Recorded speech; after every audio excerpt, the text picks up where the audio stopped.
ആദിയോഗി യാത്ര, ആത്മീയ യാത്ര. സതോരി ടീമിനോടൊപ്പം ആദിയോഗിയിലേക്കുള്ള എൻ്റെ രണ്ടാമത്തെ യാത്ര. പക്ഷേ ഈ യാത്ര ഒരു സാധാരണ ട്രിപ്പായിരുന്നില്ല. ഹൃദയത്തിലെന്നും സൂക്ഷിക്കാൻ കഴിയുന്ന ഒരു ആത്മീയ അനുഭവമായിരുന്നു.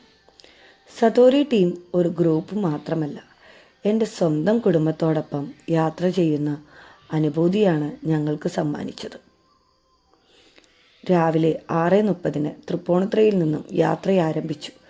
മികച്ച ടീം മാനേജ്മെൻറ്റും ടൈം മാനേജ്മെൻറ്റും കൊണ്ട് ഓരോ നിമിഷവും മനോഹരമായി മുന്നോട്ട് നീങ്ങി വഴിമധ്യേ വടക്കുംനാഥ ക്ഷേത്ര ദർശനം കഴിഞ്ഞ് പാലക്കാടിൻ്റെ പ്രകൃതി സൗന്ദര്യവും തൃശ്ശൂരിൻ്റെ മനോഹാരിതയും ആസ്വദിച്ച് ഞങ്ങൾ കോയമ്പത്തൂരിലേക്ക് പ്രവേശിച്ചു.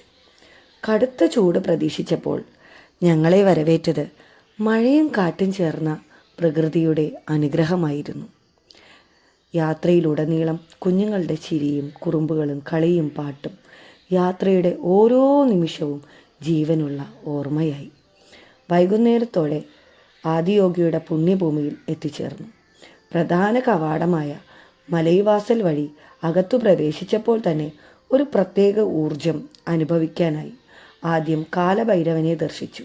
തുടർന്ന് 112 അടി ഉയരത്തിൽ ലോകത്തിലെ ഏറ്റവും വലിയ പ്രതിമയായ ആദിയോഗിയുടെ മഹത്തായ ദർശനം ആ നിമിഷം വാക്കുകൾക്ക് അതീതമായിരുന്നു. അതിനുശേഷം 10 രൂപയുടെ ടിക്കറ്റ് എടുത്ത് കാളവണ്ടി സവാരി ചെയ്ത് സർപ്പവാസലെത്തി. സർപ്പവാസൽ വഴി അകത്തു പ്രവേശിച്ചു. പുരുഷന്മാർക്കും സ്ത്രീകൾക്കും സ്നാനം ചെയ്യുന്നതിനായുള്ള ചന്ദ്രകുണ്ടവും സൂര്യകുണ്ടവും കണ്ടു. തുടർന്ന് പ്രധാന ക്ഷേത്രത്തിന് മുന്നിൽ നന്ദിയെ ദർശിച്ച് ലിംഗഭൈരവി അമ്മയുടെ സാന്നിധ്യത്തിൽ പൂജയും അർച്ചനയും നടത്തി. അതിനുശേഷം 1999 സദ്ഗുരു സ്ഥാപിച്ച ധ്യാനലിംഗം അവിടേക്ക് പ്രവേശിച്ചു. ധ്യാനത്തെക്കുറിച്ച് ഒന്നും അറിയാത്ത കുഞ്ഞുങ്ങൾ പോലും മൗനമായിരിക്കുന്നത് കണ്ടപ്പോൾ അതൊരു അത്ഭുതമായി തോന്നി. ജ്യോതിർലിംഗ സാന്നിധ്യത്തിൽ ചിലവഴിച്ച ആ നിമിഷങ്ങൾ മനസ്സിനെ മറ്റൊരു തലത്തിലേക്ക് കൊണ്ടുപോയി.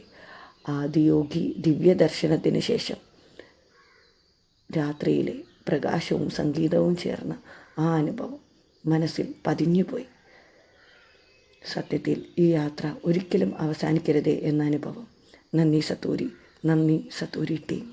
വീണ്ടും കാണാം, വീണ്ടും യാത്ര.